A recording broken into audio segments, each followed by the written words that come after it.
Good morning. Morning. Good morning.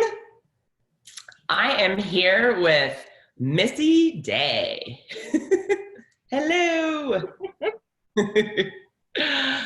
I am Michelle Hausbeck, and I am the owner of Hausbeck brand, and we are live in our community connections group doing interviews with business owners here in Vegas, or really anywhere, since we're virtual now.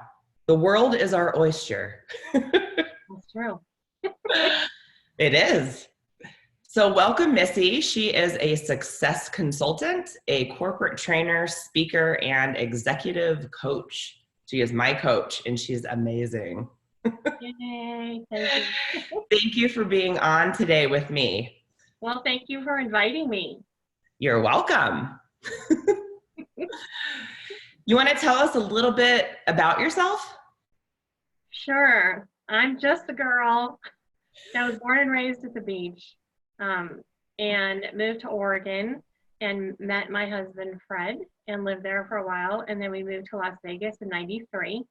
And my career started out as a social worker for senior services and wound up here in the financial industry and became a people manager. And then in 2013, when they closed the company I was working for, I decided, you know what, I'm going to take all the things that I love and I'm going to do it on my own and open my own business. And that was almost 7 years ago. That's fantastic. Congrats. Thank you. I know you always talk about living in your passion. Would you consider what you do now living in your passion? Yes. You know, for part of my life, I would always hear people say, you know, I love everything about my life. And I used to think, how can anybody really say that? Is that for real? Or are you just joking around? But having my own business, and I would have to say, I love everything about my life right now, which is a cool thing to be able to say. Absolutely, especially with what's going on. Yes. And we're going to talk more about that. Of course, because, you know, we can't avoid it. We can't hide it or shy away from it, right? We got to talk about it. And Real life. Real life. Before we dive into that, though, what is a fun fact about yourself? Well, so people might know that I like to have fun. Maybe. So when I worked at a Bank of America, we had this program that we did called Fish, and I might have really gotten into it. I don't know, a little overboard perhaps, but I had a whole costume, and I had a long pink cape that had fur around it, and I had this fish shirt and a crown that they made me that had fish on it, and I had a wand. And I would walk around the building once a week looking for people that were displaying, you know, one of the fish philosophies. And that, to me, I was like so in my element in that, and I was like thinking, I might like to dress up just a little bit.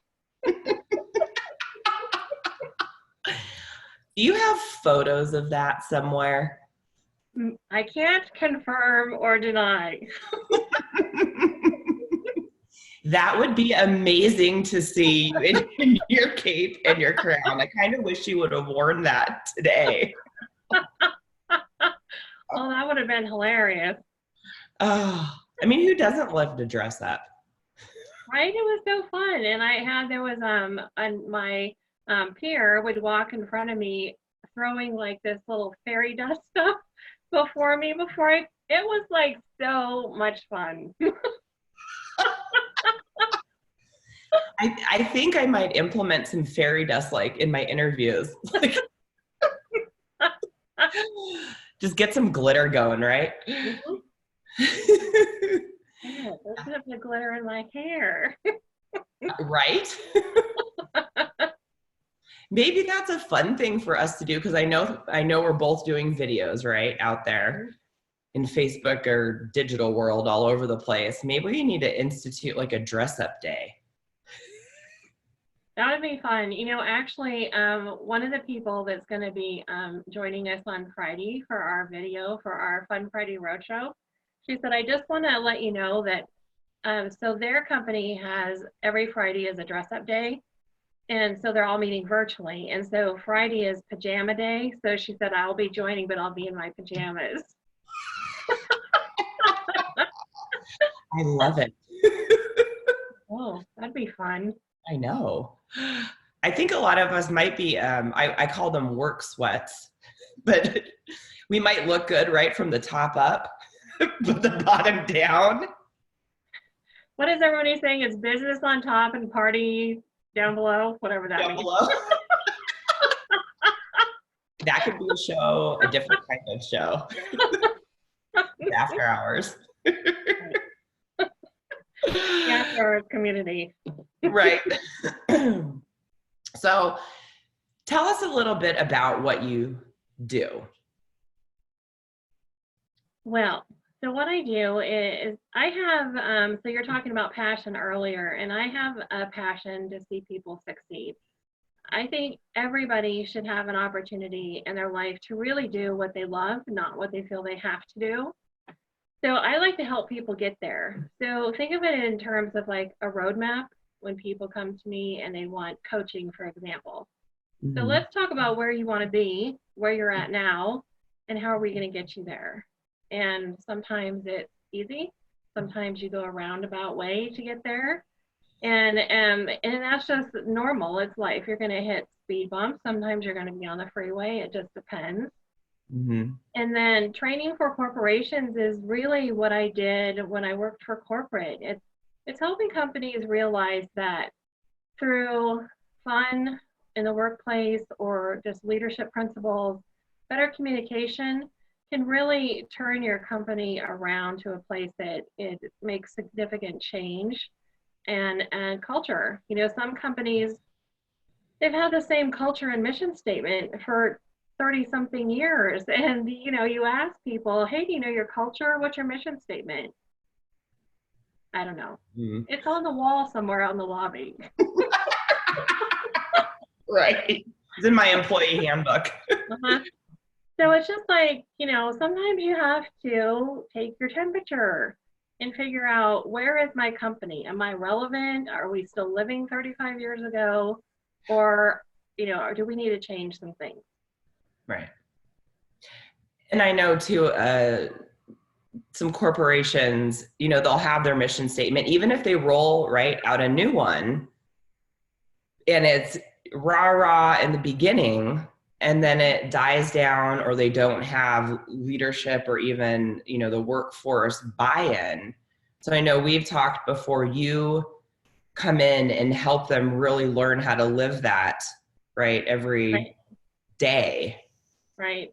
I think companies really need to understand that their team is like far more intuitive and about those things than they think. They know when it's just something, another piece of paper that's coming across their desk with the new culture, new mission statement, this is who we are.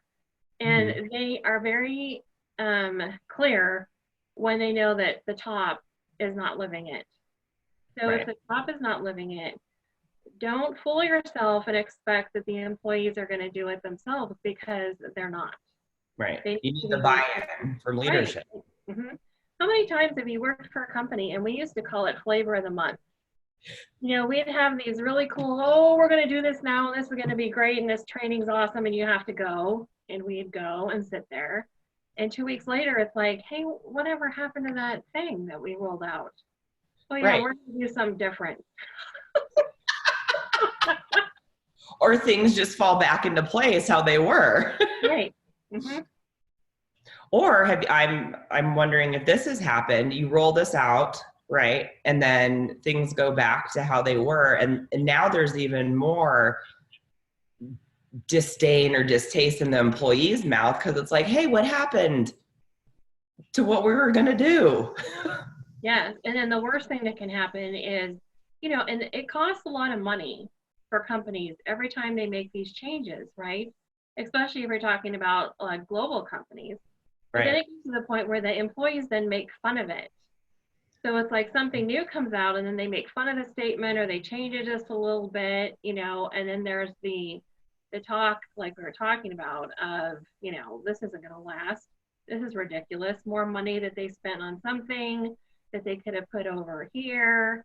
And then it's a hamster wheel that just keeps getting worse and worse. Right. So you come in and make sure they continue to implement that and have the communication and the skill sets and the training to be able to, that becomes their culture. Right. Because if you're a company and all you're going to do is put a piece of paper in somebody's inbox and make a statement that this is who we are, it's not going to last. People don't care. It has to be communicated in a way that people are engaged, they feel part of it.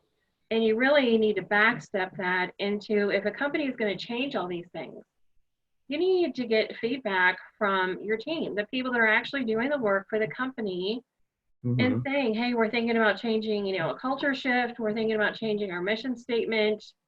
Who do you think we are and should be? Right. So that they have input, and then you'll get their buy-in a lot easier. Because you do something, they're listening sessions. Yes. Am I saying that right? Right. Talk to us a little bit about that, because it plays off what you just said, I think. So oftentimes when a company has me come in and they want me to do an overview of how I think the company's doing, what they're doing well, or what needs to be changed, I'll do associate listening sessions so that people are more free to talk and share, because they don't know me, I don't know them, I don't take names, so that they're able to really freely talk about the company. And sometimes it's great, sometimes not so much. Sometimes I have to go back to the CEO and say, you have a really big problem here, and let's talk about it, and let's figure out how we're gonna, fix it. Right. And it's important to know, I mean, they're the ones that are, boots on the ground, right? Right. Lifting the company and keeping them going. Right. Yeah. Gotta take care of the ones. They're a little important. What was that? Because they're a little important to the company. Yeah. A little bit. So I am really curious to get your thoughts on what's happening now, right, in our world, and how, us as either business owners or, the C-level, even the workforce, what is your take on questions we should be asking ourselves? What should we be doing? Because I think so many people are confused, frustrated, mad, angry, feel scattered. So I would love to just, if you have some tips, some questions, some thoughts, because I know you do. Well, I think there's a whole lot of things that I could talk about in our current environment, but we've talked about this before of, first you need to understand and fully appreciate your feelings. We've talked about the 7 stages of grief. Right. And it kind of like goes along with all those feelings. So everybody's kind of like ping-ponging from feeling to feeling. Right. And it's important that you sit down, and if you need to have a day, I wouldn't recommend a day, but if you need a moment where you need to sit down and say, you know what, this is kind of freaking me out a little bit, and I'm feeling a little anxious, or I'm feeling a little bit of fear, recognize that. Don't try to stuff it down somewhere or pretend that this isn't happening, because it's happening, and it's happening for another 29 days. So yep, it is. Wrap your head around that. And for me, I look at it differently than some people. We run around and we've created a society where it moves fast and we need it now and it has to happen now. And we always are on this kind of like treadmill of, I need to do better, I need to be, bigger, I need to be known, I need to get out there and all these things. And it doesn't leave us any space to reflect or pause or think about, do I even really want to do this anymore? You Right. know, what does my life look like? Do I need to make some changes? Do I need to make some changes in my business? Mm-hmm. And so we've wanted more time. Every person I've ever coached, we talk about time management. I don't know how to manage my time. I need more time. I don't have enough time in the day. Well, here we are. Here's We time. have lots and lots of time. And, this is a really, aside from the fact that it's a crisis and people have lost their lives, which is unfortunate, that piece of it, Yeah. it's a real thing. And we don't want to overlook that part. But on the other hand, we need to use this time and appreciate it for being a blessing, Mm-hmm. for that we have time to like look around, be a better friend, spouse, reach out, connect with people more. I Right. know for me, I've talked to people I haven't talked to in years, and it's like, in the conversation, we're like, how come we never get together anymore? And it's like, well, who had the time? Right. Which is sad, right? When you really think about it, it's a sad state of affairs we were living in. It, that's a great point. I mean, it really was. We were all just running all the time. And same here. I've reached out to people. I've used, this thing more so than ever now. Yes, you can talk on it. It's amazing. Right. Because having the conversation rather than texting real quick or, it's more meaningful now. And you have to, I think, gauge and understand how people are feeling. And the way to do that is to either see their face over Right. Zoom Mm-hmm. Right. or at least on the phone. Mm-hmm. Yeah. And I went in, I was one of those people when I first got my phone.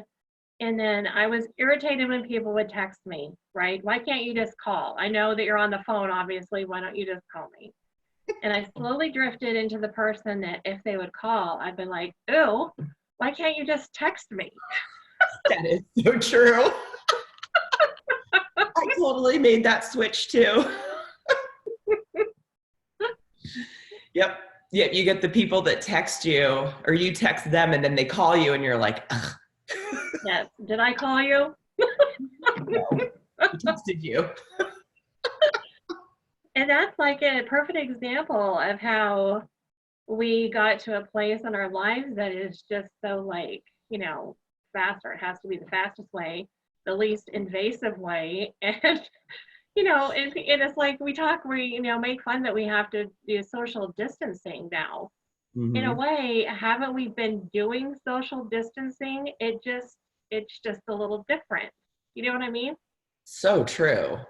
So true. And what's interesting on that point is, yes, we're social distancing physically, but I almost feel closer to people now than I have before. Yes. Like my neighbors in our community, there's like 40 homes in our little like neighborhood, most of whom I've never even seen because you come home, the garage door goes up, you pull in, the garage door goes down. God forbid I should see anyone. And now people are like waiting for the garage door to come up so you can sit and wave and say hello. And it's like, oh my gosh, I've lived here 11 years. I've never seen you. So definitely, some silver linings out of this horrific situation, right? Right. That I think we're communicating a little better too, and wanting obviously to communicate like you were just saying, you're not Right. hiding in your home. Yeah, and it's like, so now people, the governor's like, okay, you have to stay at home, which is funny to me, and don't, social distance, you need to do all this. And it's like, yeah, we've been doing that a really long time. We just never had a name to it. No, we didn't. It's so true. That's so interesting. Well, through all of this, I think our culture is hopefully going to shift a little bit. And, that's a positive thing that we can look at to take out of this, right? Right. That we value connection more and value, you know, human to human contact once we can do it again. And Right. it's not just the fluff stuff. Right. Yes. And I'm hoping that people will come out of this that have been maybe in a job that they've hated for a long time, or they're in a business that no longer serves them well, and they're not finding, fun, passion, whatever word you want to put to it, that they take this time to make that change. This is an opportunity to reset, Right. to do something different. And sometimes, when a door closes or gets slammed in your face, like it has happened to a lot of people and businesses now, Mm-hmm. that you can take the time to rethink, like you were saying, and, a better door might open Right. through all of this.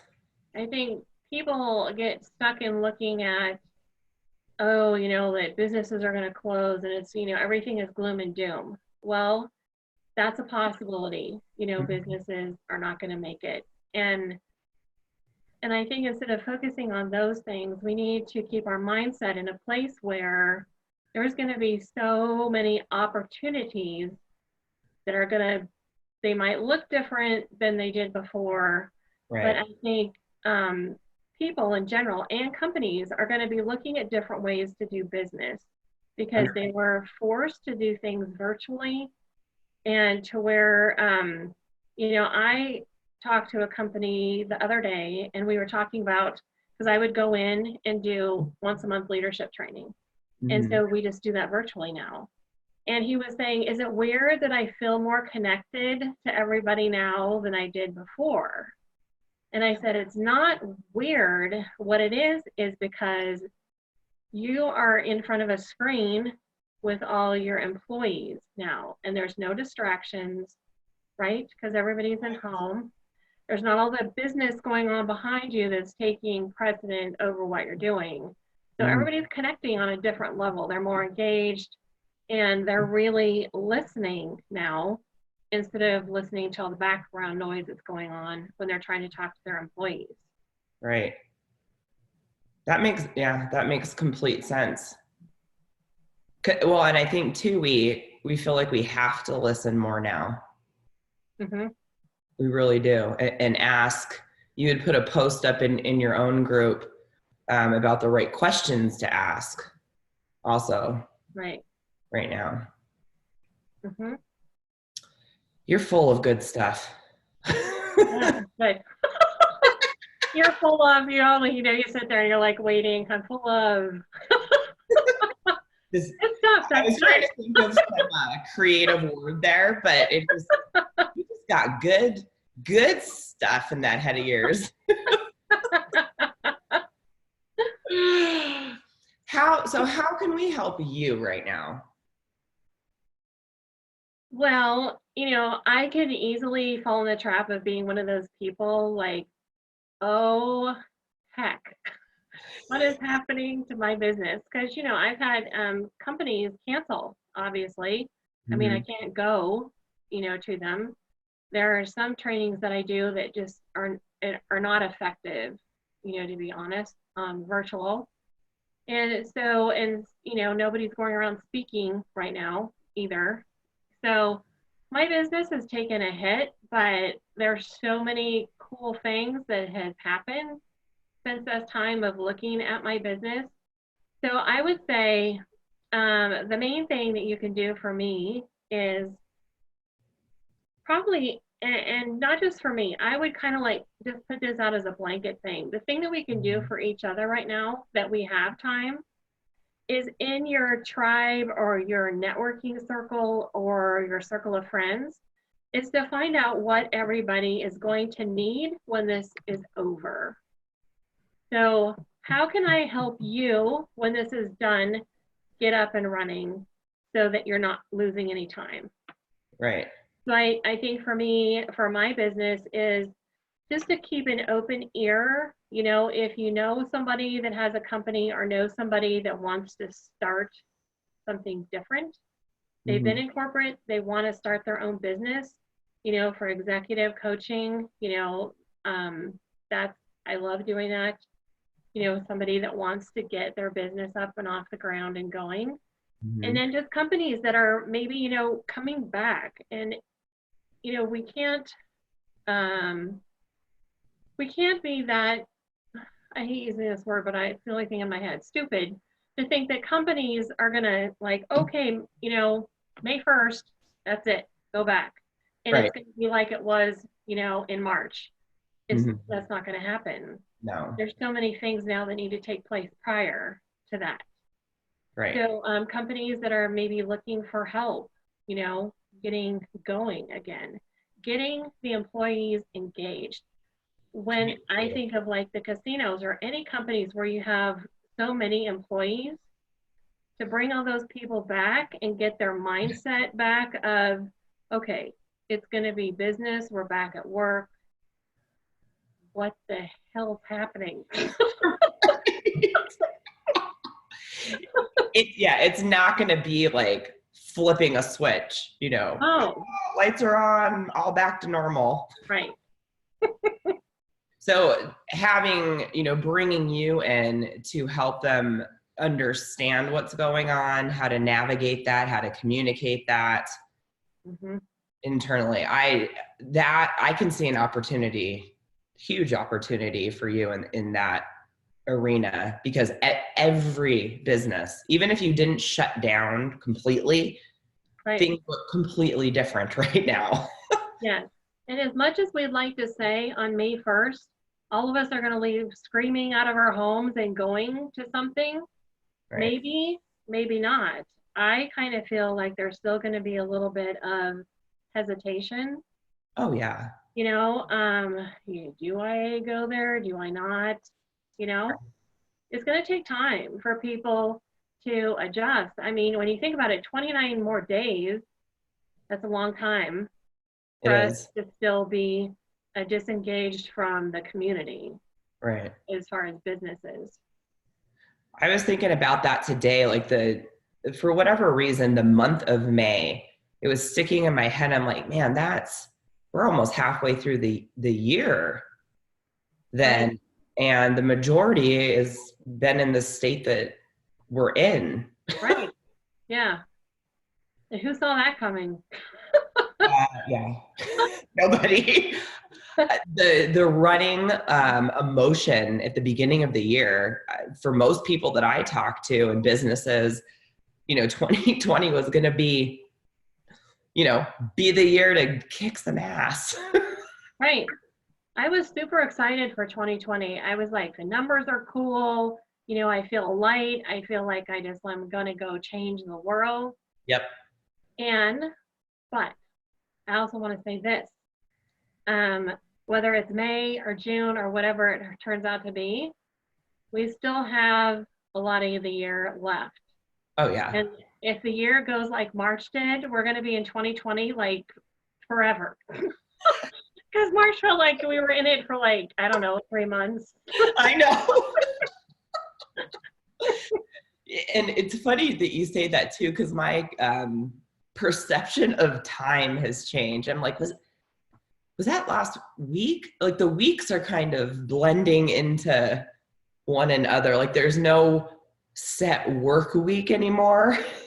Right. And just the days, what day is it? Who cares? Right. But to your point that you said earlier, how, opportunities are going to look different. What I'm striving to do, and you and I have had many conversations about this, and I know that we're both helping people and, business owners and people that work, mainly on the leadership level of businesses. There are opportunities. It's going to look different. So 2020 still, in that realm could have huge opportunities for us. Right. We just got to look for them and be creative. Right. So yesterday, I had a conversation with our friend Doreen. And so I was saying, this was supposed to be my banner year. This was supposed to be my year that stuff was going to go big for me. And so the response was, Do you want it to still be that year? Yes. Fine. Then make it happen. Right. So simple, right? Mm-hmm. Yeah. Yeah, it's our mindset. It's, can take us down a really dark hole if we let it. Yep. And, we have to address how we're feeling. Like you said, take the moment. I always say, if you're sometimes you need a pity party, right? Yep.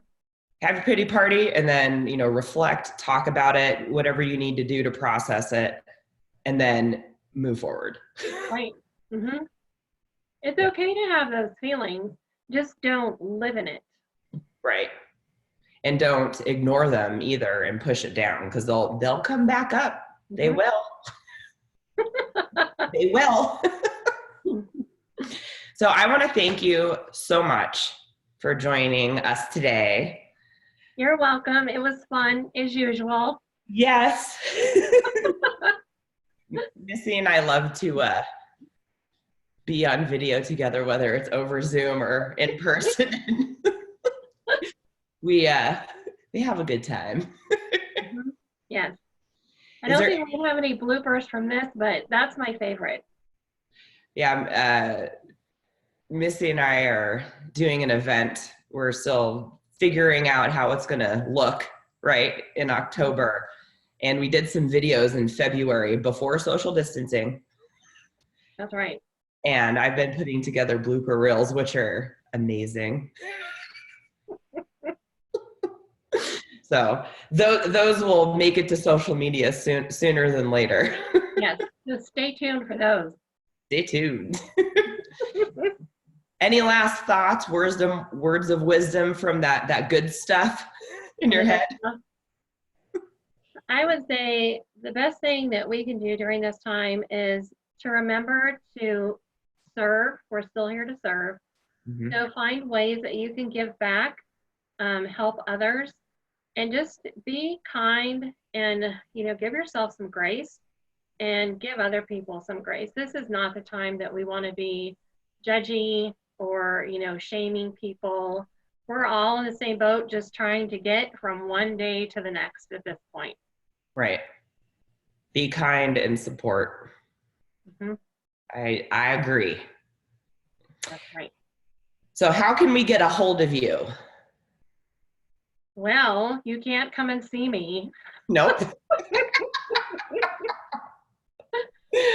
He reached via email at missy@missyday.com, or you can contact me through my website, www.missyday.com.